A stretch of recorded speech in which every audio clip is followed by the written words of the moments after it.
Salut à toi, grand fan de RC, c'est Off pour Spin RC Speed.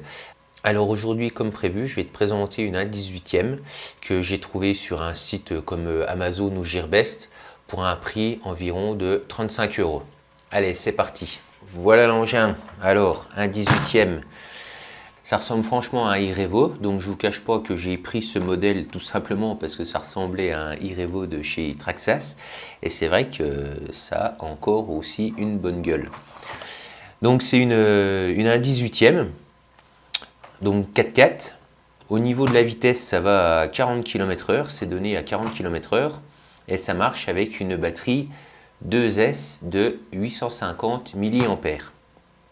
Donc vous avez dans la boîte un chargeur avec prise balance et prise USB, donc vous pouvez mettre ça sur un chargeur soit de téléphone ou sur votre ordinateur. Vous avez une télécommande de voix et puis réglage du trim dessus.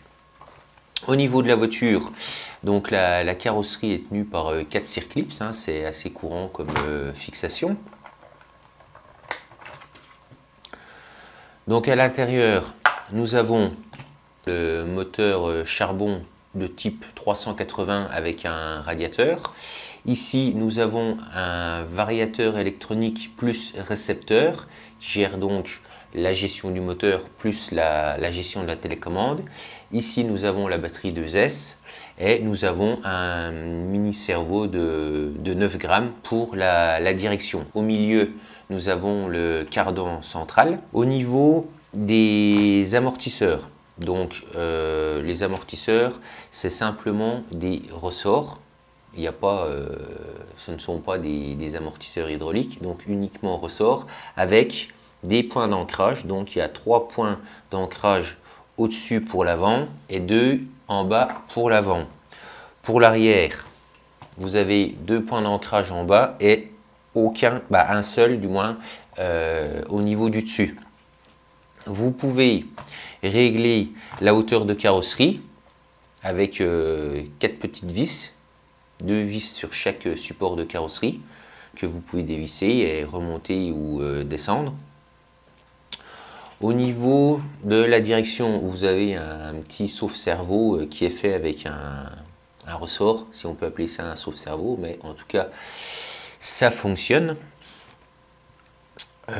Au niveau des cardans, donc c'est du cardan simple, et au niveau des sorties de cardan, c'est en plastique avec une bague entre guillemets intégrée à la sortie de cardan.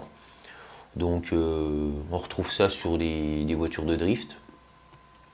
Après bon, ça a l'air de tenir.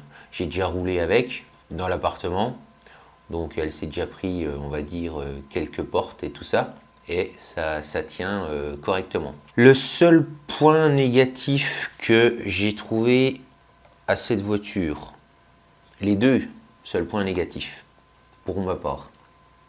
Déjà au niveau de la télécommande, il faut savoir qu'il y a des micro-latences et franchement ça c'est bien pénible quand vous êtes un peu un excité de la gâchette ou du volant.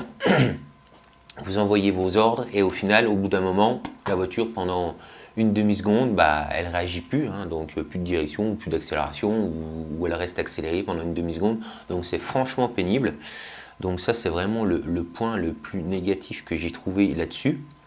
Et également au niveau des fixations des roues, vous n'avez pas de roulement. Donc c'est juste une bague et si vous serrez un peu trop vos roues, ça bloque la roue.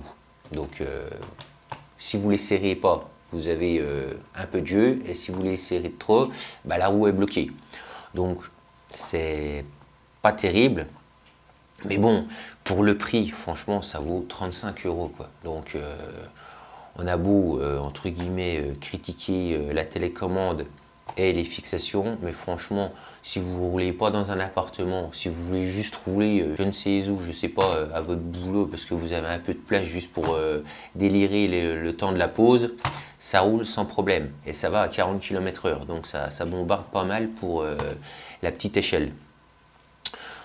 Après, il n'y a pas de réglage vraiment adapté avec des biellettes à pas inversées ou autre chose.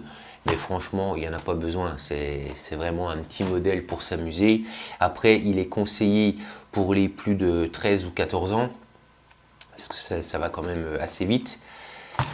Et sinon, après, qu'est-ce que je pourrais vous dire d'autre? Bah, ça a l'air d'être quand même assez costaud parce qu'elle s'est déjà pris, je vous dis, des portes, des choses comme ça. Et je n'ai actuellement rien cassé. Donc voilà, si vous avez ce type de modèle, donc le modèle là, en fait, ça vient de la marque PX Toys. Et c'est le Speed Pioneer qu'ils appellent ça comme modèle. Donc si vous avez ce modèle, n'hésitez pas à le mettre dans les commentaires. Si vous avez trouvé des pièces en option ou des trucs, des tricks comme on appelle à faire pour que ça soit plus fiable, même ne serait-ce qu'au niveau de la télécommande. Après, vous pouvez remplacer la télécommande, mais est-ce que ça vaut le coup de dépenser encore 30 € dans une machine comme ça? Personnellement, je sais pas. Il y a des modèles à 70 € ou 80 € qui sont un peu mieux. Après, c'est sûr qu'au niveau de la télécommande, ça ne sera pas la même. Donc, quand on achète une voiture comme ça, est-ce que c'est vraiment fait pour s'amuser ou alors optionner tout et puis dépenser une centaine d'euros dedans? Je sais pas. Pour ma part, moi, 35 € dans une voiture comme ça, c'est largement suffisant, sachant que bah, ça roule quoi. Et puis si vous cassez, bah, vous avez des pièces de rechange et puis ça vaut franchement rien du tout quoi. Donc au pire, si vous cassez, vous remettez 30 € dans la même et puis vous avez des pièces d'avance. Donc après, c'est un choix à réfléchir. Mais en tout cas, pour le prix, j'en suis bien content, hormis le problème de la télécommande. Donc voilà, n'hésitez pas à mettre des commentaires et surtout, amusez-vous bien avec vos RC. Ciao!